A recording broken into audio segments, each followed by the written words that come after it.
आपकी विश्व समाचार अपडेट में स्वागत है। यूक्रेन ईरान के आत्मघाती ड्रोन से बचाव में सहायता के बदले मध्य पूर्वी देशों से धन और तकनीक प्राप्त करना चाहता है। यूक्रेन के विशेषज्ञों के क्षेत्र में भेजे जाने के बाद राष्ट्रपति ज़ेलेंस्की ने ये घोषणा की। उन्होंने बताया कि 3 टीमों को कतर, संयुक्त अरब अमीरात, सऊदी अरब और जॉर्डन में एक अमेरिकी सैन्य अड्डे पर भेजा गया था। इन टीमों का काम ड्रोन रक्षा प्रणालियों के संचालन का प्रदर्शन और मूल्यांकन करना है। ज़ेलेंस्की ने स्पष्ट किया कि यूक्रेन ईरान के साथ युद्ध में नहीं है और ये केवल सैन्य अभियानों में भागीदारी नहीं है।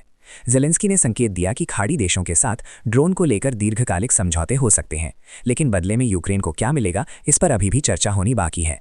उनके लिए फिलहाल तकनीक और धन दोनों महत्वपूर्ण हैं। खाड़ी देश ईरानी शाहिद ड्रोनों का मुकाबला करने के लिए बड़ी संख्या में वायु रक्षा मिसाइलें खर्च कर रहे हैं। यूक्रेन भी हर रात विभिन्न हथियारों जैसे सस्ते छोटे ड्रोन या जैमर का उपयोग करके रूसी ड्रोनों को मार गिराता है। ज़ेलेंस्की ने कहा कि अमेरिका के साथ साथ यूरोप, मध्य पूर्व और अफ्रीका के देशों ने इस तरह के हमलों से निपटने में मदद के लिए यूक्रेन से संपर्क किया है। हालांकि पूर्व अमेरिकी राष्ट्रपति डोनाल्ड ट्रंप ने कहा था कि अमेरिका को ड्रोन गिराने में यूक्रेन की आवश्यकता नहीं है।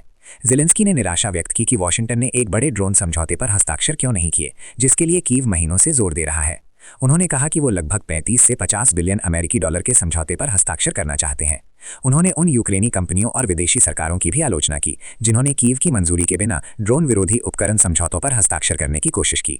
राष्ट्रपति ज़ेलेंस्की ने मध्य पूर्व में लंबे समय तक चलने वाले संघर्ष के यूक्रेन की वायु रक्षा मिसाइलों की आपूर्ति पर पड़ने वाले प्रभाव पर चिंता व्यक्त की। उन्होंने कहा कि वे वास्तव में नहीं चाहते कि अमेरिका मध्य पूर्व के कारण यूक्रेन के मुद्दे से पीछे हटे।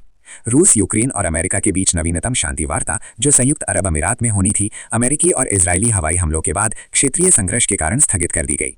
ज़ेलेंस्की ने बताया कि रूस अमेरिका में बैठक के लिए तैयार नहीं है। इस बीच यूक्रेनी सेना का मानना है कि रूस का वसंत आक्रमण सफल नहीं रहा है। सुनने के लिए धन्यवाद।